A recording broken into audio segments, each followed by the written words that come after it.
El amparo constitucional. Definición, reseña histórica y bases legales. El amparo constitucional se puede definir como el instrumento a través del cual se protegen los derechos y garantías que la Constitución prevé para todas las personas.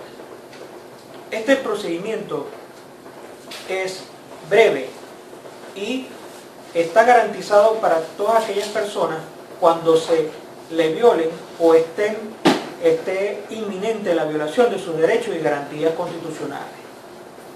Se puede decir que históricamente el amparo constitucional o el amparo como tal es relativamente nuevo en nuestro ordenamiento jurídico, ya que se conoce de que las influencias del amparo constitucional datan apenas del siglo pasado.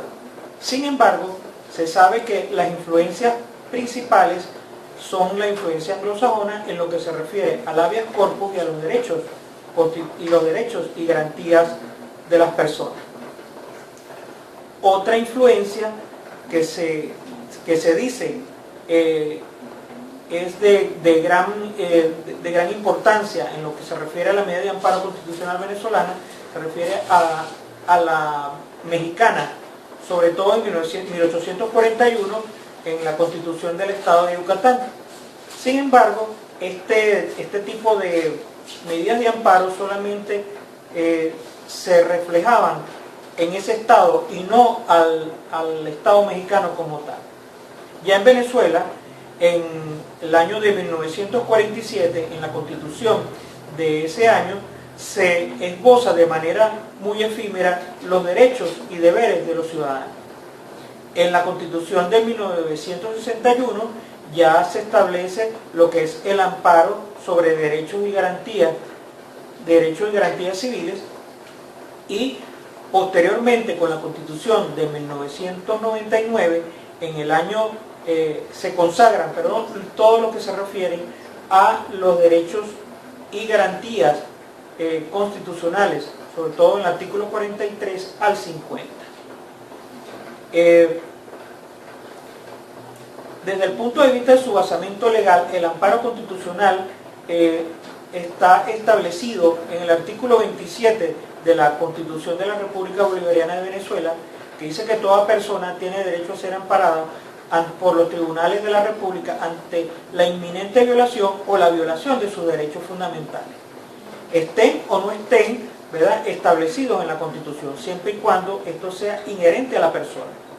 Igualmente tenemos una ley orgánica de amparo sobre derechos y garantías constitucionales, así como también las reiteradas jurisprudencias del Tribunal Supremo de Justicia en materia de amparo, que vienen a llenar los vacíos legales que la misma ley contiene.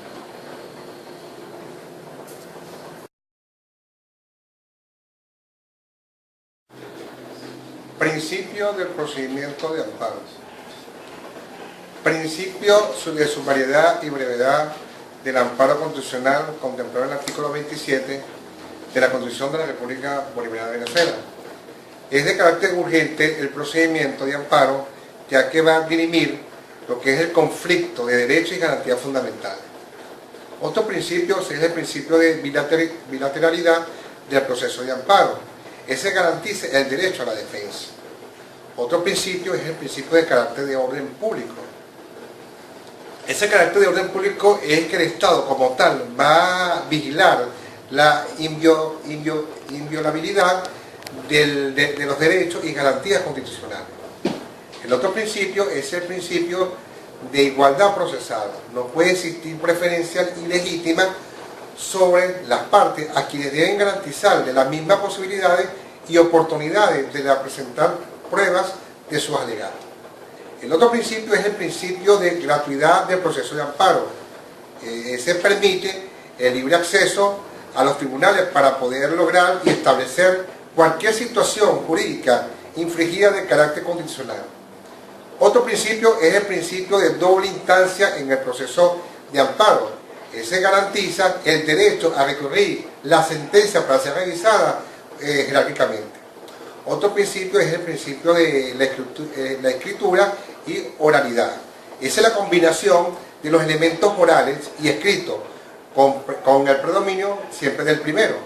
Otro principio es el principio de informalidad. Es la tramitación del amparo condicional procediendo de forma innecesaria, para los cuales el tribunal debe interpretar y aplicar el procedimiento favoreciendo al ejercicio del derecho fundamental de acceso a los órganos jurisdiccionales. Otro principio es el principio de la inmediación. La Sala Constitucional, en la sentencia 1154 del 2000, del 24 de marzo, ha desarrollado un alcance a este principio en el procedimiento de amparo, ya que significa que el juez va a establecer la presencia tanto del debate como la incorporación de pruebas de los cuales obtendrá de su convencimiento. Otro principio es el principio del amparo constitucional. Este principio es la inquisitividad, es la que tiene el juez como tal, un punto de mejorar la petición sobre los accionantes, evacuando pruebas que considere necesarias para hacer un mayor criterio del asunto.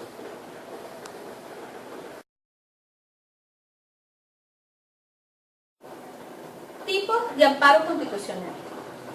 La Ley Orgánica de Amparo sobre Derechos y Garantías Constitucionales contempla 5 tipos o modalidades de amparo. Primero, el amparo contra norma. Este amparo se ejerce cuando existe una violación a una norma. Segundo, amparo contra las decisiones, también llamado amparo contra sentencia, que permite fortalecer el control constitucional de las decisiones de los tribunales de la República. Tercero, habeas corpus, amparo de libertad y seguridad personal desde el punto de vista penal. Cuarto, amparo sobrevenido, destinado a proteger algún derecho o garantía constitucional vulnerado con posterioridad a la interposición de una vía ordinaria distinta a la del amparo. Quinto y último, amparo cautelar. Es el resultado de la interposición conjunta del amparo constitucional con un recurso contencioso administrativo, donde el amparo funge como una medida cautelar.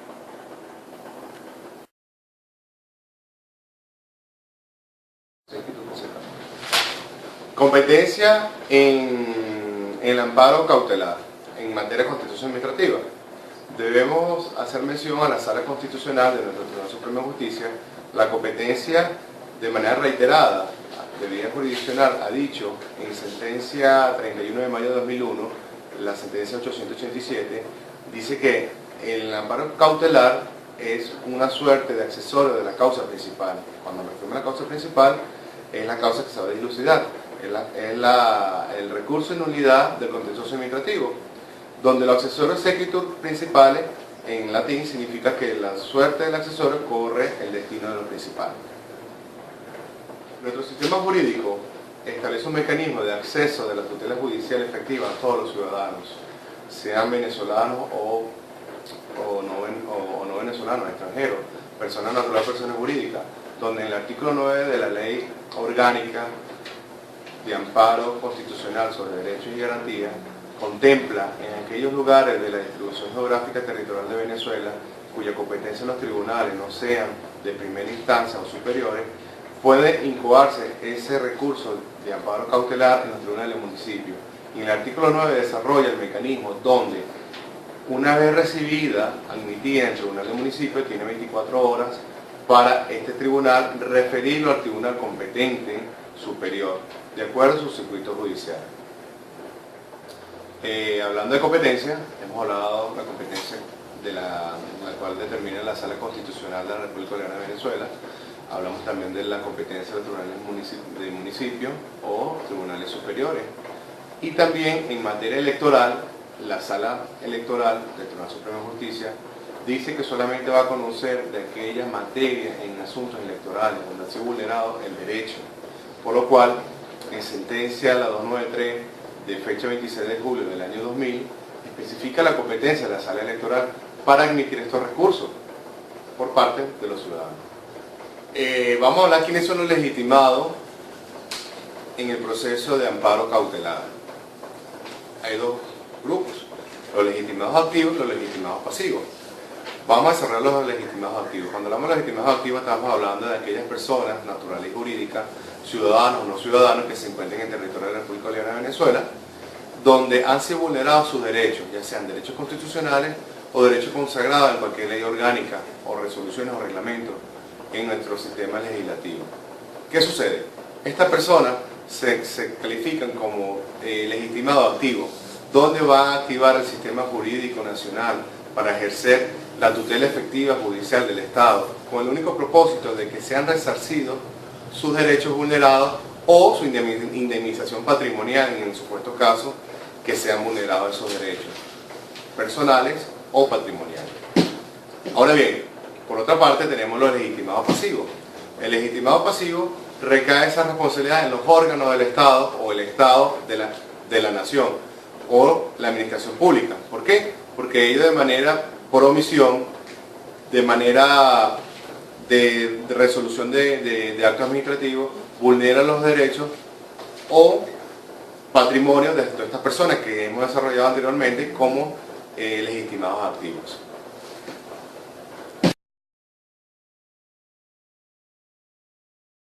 La amenaza como hecho lesivo. Esta amenaza debe ser inmediata, posible y realizable. La lesión de los derechos y garantías constitucionales.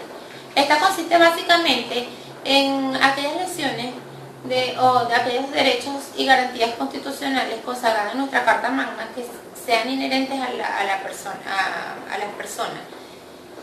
Y deben ser, la lesión debe ser grave. El carácter extraordinario de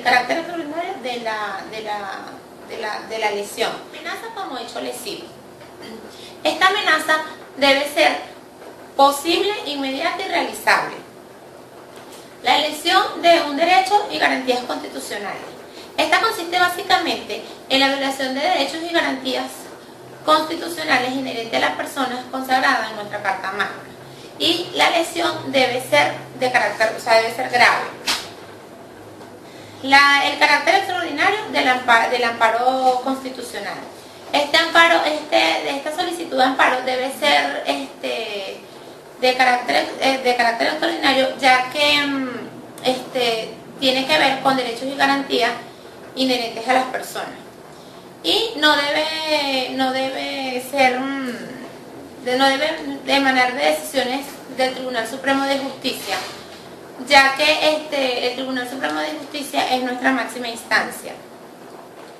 Y aun cuando en el amparo constitucional no hay algunas acciones que no son admisibles, por ejemplo, como lo establece la Ley Orgánica de Amparos y Derechos, Amparo sobre Derechos y Garantías Constitucionales en su artículo 6, que nos dice cuándo no se va a admitir cuando no es admitible la solicitud del amparo cautelar.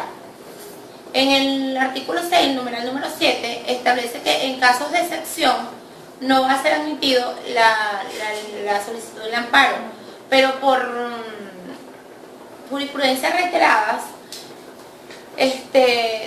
nos establecen, ¿verdad?, que no podemos renunciar a este derecho ni siquiera en estado de excepción.